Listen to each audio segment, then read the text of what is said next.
It's early morning and Anjali Parthi is making tea for her family.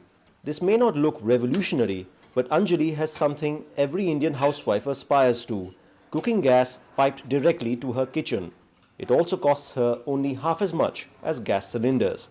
I'm very happy with this. There is no problem with the gas supply. I now don't have to call a gas agency to replace cylinders as I did earlier, and there are no gas cylinders to take up space. The Indian government clearly agrees, betting on natural gas to power its hungry economy. With India importing over 70% of the oil it consumes, the government is keen on an alternative fuel that can provide it energy security. With gas, you can generate power. With gas, you can use that without much changes or practically any changes for domestic use. With gas, you can create industrial township which will be totally dependent on gas, at the same time very environment friendly. So India's strategy is that, this century is a gas century, and they feel that gas is a much better bet when you take a long-term view.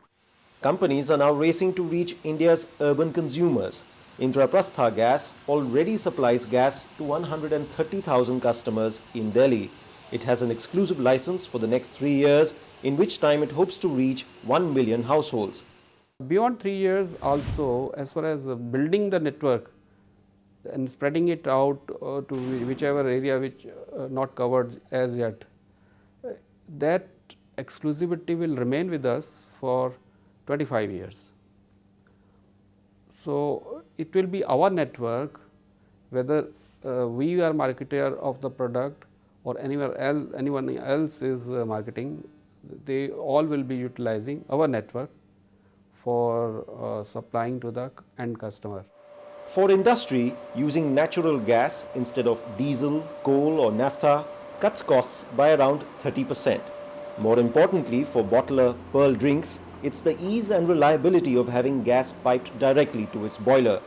Before, it brought diesel in by truck, which was often delayed or stolen. We don't have any handling hassle, we don't have any procurement hassle, we don't have any pollution hassles. And it's so convenient to operate and so convenient to handle and so convenient to monitor it.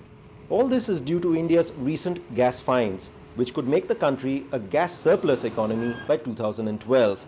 India currently imports most of its natural gas supplies, but this will change after Reliance Industries starts pumping gas from its fields in the Bay of Bengal. What has dramatically, I would say, changed the way India look at gas as an important fuel is the D6 discovery of Reliance in the Bay of Bengal, in Krishna Godavari Basin.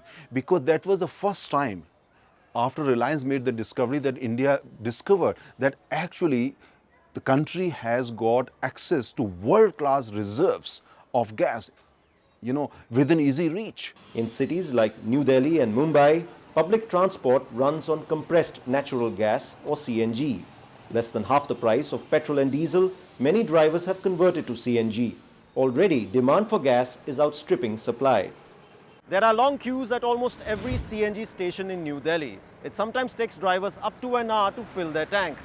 Indraprastha Gas says it's building 50 new stations to cater to this increasing demand, and that in any case, supply will more than double with gas from the Bay of Bengal.